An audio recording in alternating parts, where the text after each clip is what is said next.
भविष्य में होने वाला होगा उसके लिए फ्यूचर टेंस काम में आता है। तो इसका सूत्र है subject plus shall will plus main verb की फर्स्ट फॉर्म प्लस ऑब्जेक्ट। अब यहाँ पे हेल्पिंग वर्ब क्या लगती है? Cell will. फ्यूचर में पूरे फ्यूचर टेंस में सेल विल हेल्पिंग वर्ब लगेगी। फ्यूचर टेंस में हेल्पिंग वर्ब सेल विल लगती है। अच्छा, तो इसका सूत्र मैंने अभी आपको बता ही दिया है। तो एग्जाम्पल भी है, वह कल विद्यालय जाएगी। तो आ रहा है ना इसमें जाएगी, और इसमें गा गी गे हिंदी इसकी पहचान है। गा गी गे गई गो ये इनकी पहचान है। इनकी हिंदी पहचान क्या है? गा गी गे गई, तो ये हिंदी पहचान है। तो वह कल विद्यालय जाएगी। She will go to school tomorrow. कल जाएगी तो टुमारो। हेल्पिंग वर्ब विल आ ही रहा है। सी मीन्स वह स्त्री है, जाएगी गो टू स्कूल। तो अब है हमारा future continuous tense. Future means जो घटित तो होगा उसके बारे में। इस टेंस का प्रयोग भविष्य में कुछ समय तक जारी रखने वाले कार्यों को व्यक्त करने के लिए होता है। ऐसा कार्य जो सुनिश्चित कार्यक्रम अथवा किसी योजना का बोध कराते हैं। एग्जाम्पल के लिए वह वहीं रुकी रहेगी। अभी हमें क्या बोध करा रहा है? वहीं रुकी रहेगी। तो बोध क्या करा रहा है? कार्य का बोध करा रहा है कि वह वहीं रुकी रहेगी। तो इसका क्या बन रहा है? She will be staying there. वो वहीं रुकी रहेगी। She will be staying there.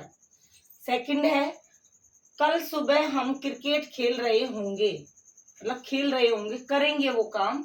तो we shall be playing cricket tomorrow morning है फ्यूचर परफेक्ट टेंस।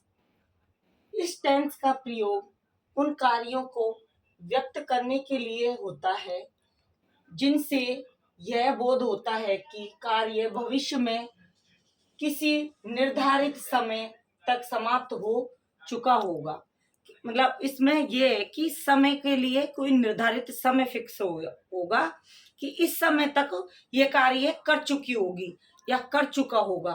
तो मतलब समय उसमें निश्चित होगा कि इस टाइम पे वो कार्य समाप्त हो जाएगा। तो इसका जो सूत्र है, इसमें हेल्पिंग वर्ब आपको पता है हैज हैव लगती है। इसका सूत्र है subject plus shall will plus helping verb plus main verb की थर्ड फॉर्म प्लस ऑब्जेक्ट। अब इसमें एग्जाम्पल है, वह शाम तक घर वापस आ चुकी होगी। तो इसमें निर्धारित क्या हो रहा है कि शाम तक आ चुकी होगी। शाम तक आ चुकी होगी, आ चुकी शाम तक या वापस आ चुकी होगी। तो ये निश्चित हो रहा है। She will have come back home by evening. अब हमारा फ्यूचर परफेक्ट कंटिन्यूअस टेंस है। तो इसकी हिंदी में जो पहचान है वो करते हैं। इस टेंस का प्रयोग ऐसे कार्यों को व्यक्त करने के लिए होता है जो भविष्य में किसी निश्चित समय तक जारी रहेंगे।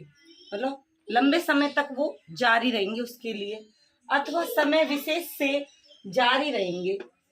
इसका सूत्र है subject plus shall will plus have been plus verb की फर्स्ट फॉर्म प्लस ऑब्जेक्ट। अब इसमें विशेष क्या आ रहा है यहाँ पे कि विशेष यहाँ पे आ रहा है निश्चित, कि वहां पे निश्चित समय यहाँ होगा, बिल्कुल निश्चित समय होगा कि वो हो ही रहा है या होगा। तो इसका मतलब वहां पे कौन सा टेंस होगा? Future perfect continuous tense. इसे हिंदी से पहचान कर देंगे। जैसे यहाँ पे लिखा हुआ है लता सुबह से गा रही होगी। अब इसमें निश्चित आ रहा है कि गा रही होगी। क्या कर रही होगी? वो गा रही होगी। कब से? समय भी आ रहा है सुबह से, और समय आ रहा है और निश्चित आ रहा है, दोनों एक साथ आ जाए तो समझ लेना past future perfect continuous tense का वाक्य। तो Lata will have been singing since morning.